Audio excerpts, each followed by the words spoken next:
I always wanted to start my own shoe company. When I was studying fashion in London, I did all my final major projects around shoes.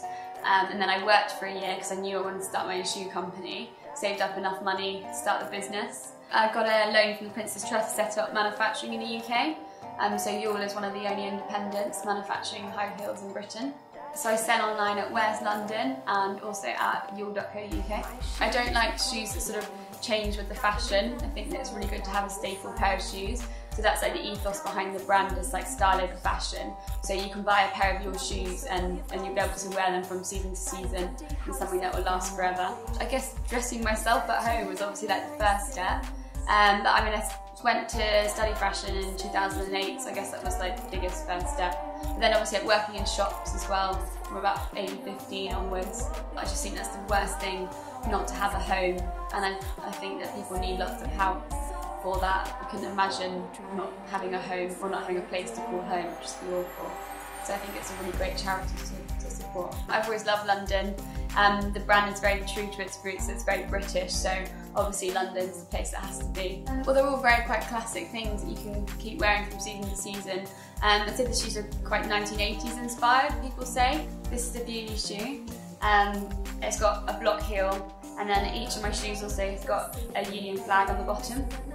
This is like the Yull signature, to have like a different colour toe cap, so you can sort of like mix in different colours with the style of the shoe. So like this is a winter one, and this has got a rubber sole, which I think is really good for the winter, especially in the UK. Everyone prefers it to be made of leather, but I think rubber, with all the rain we get, is what we really need. And it's made with 100% leather, and it's got extra padding inside as well. So all the shoes that are made in England, I source the materials myself. I'll always sing you a song about a girl who tried to live inside a dream.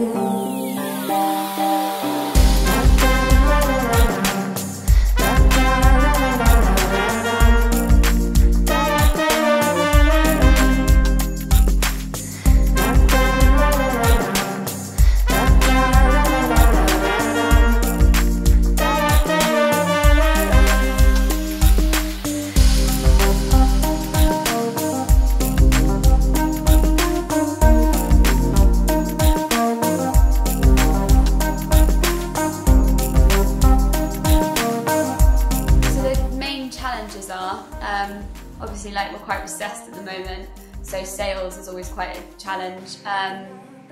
Getting into boutiques is always a big challenge. It's really difficult to get someone to take on the brand because it's so new. In Europe, I've done quite well because they're quite excited about a new thing, but in England we're a bit standoffish and it takes a while to come. So that's always a massive challenge. And also, like, quite a lot of independents are closing, which is really, really sad. So that's quite a challenge. So even if you get a stockist, you know, there's no saying they might be around much longer, which is, yeah, it's really, really upsetting. But when you hear from customers how much they love your shoes, that's always really good.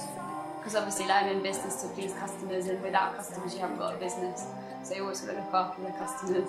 Always believe in yourself and don't give up. And people always say to me, like, if it was easy then everyone would be doing it. So it's not going to be easy. I mean, there's lots of competition in the fashion industry, that's how it is. It's survival of the fittest, but if you've got a dream, you should follow it.